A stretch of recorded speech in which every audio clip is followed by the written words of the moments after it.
Hello everyone and again welcome back to my another mini blog. সকলকে জানাই শুভ মহাসপ্তমীর প্রীতি ও শুভেচ্ছা।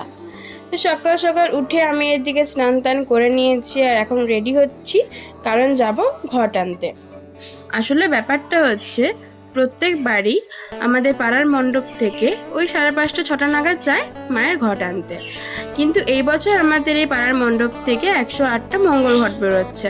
তার জন্য কাল থেকে অ্যানাউন্স করছে যে ভোর 5টার মধ্যে সকলে চলে আসবে, 5টাতে আমরা বেরিয়ে যাব।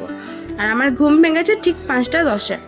এবার আমি শুনতে পাচ্ছি অ্যানাউন্স করে যাচ্ছে এখনও এসো, এখনও শুরু হয়নি, এখনও যাওয়া হয়নি, কিন্তু আমি ভাবছি উঠবো, যাবো, অনেক দেরি হয়ে যাবে। তাই আমি আর ডল বললাম থাক চল আমরা উঠি, রেডি হয়ে টোটো করে চলে যাবো। যেমন কথা সেরকম কাজ, টোটো করে বেরিয়েও পড়লাম। আর সত্যিঘাটে গিয়ে ওদের সাথে দেখাও হয়ে গেল। আর তারপর এই যে মঙ্গল ঘটের লাইন মেনটেন করতে করতে আমরা এখন যাচ্ছি আমাদের পাড়ার মণ্ডপে।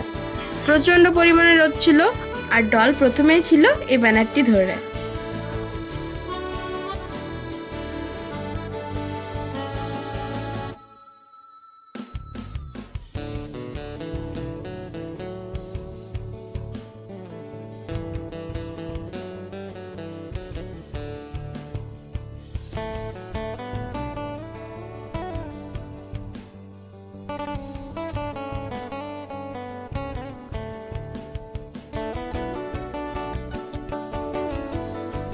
এটি হচ্ছে আমাদের পাড়ার দুর্গা মন্দির, আর মায়ের প্রতিমাটা এত সুন্দর করে মনে হয় শুধু তাকিয়েই থাকি।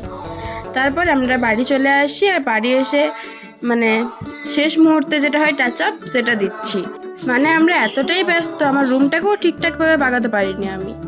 তাই কি আর করা যায়, সপ্তমীর দিনে একটু ঠিক করে নিচ্ছি। মন্দিরে পুজো হচ্ছে তাই এখন মন্ত্রগুলো শুনতে পাচ্ছ তোমরা, কারণ আমি এখন ভয়েস ওভার দিচ্ছি তাই। এদিকে বাগা গোছা কমপ্লিট।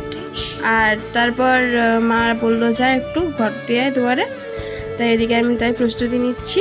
দুয়ারে ঘর দিলাম, তারপরে গেটের ওপরে সিঁদুরের ফোঁটা দিলাম।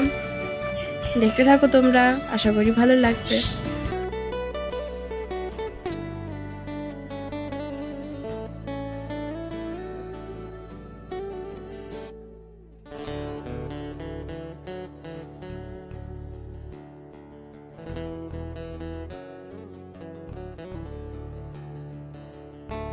আর তারপর চলে এসেছিলো বড় পিসুনি আর আমার 2 ভাইজি। বড় ভাইজি তো ভালো জামা পরে এসেছিলো, কিন্তু নিয়ে এসেছিলো নাইটি। ওকে কেমন দেখতে লাগছে তোমরাই কমেন্টে বলো। আজকের মতো এতটাই, দেখা হচ্ছে পরের পার্টে।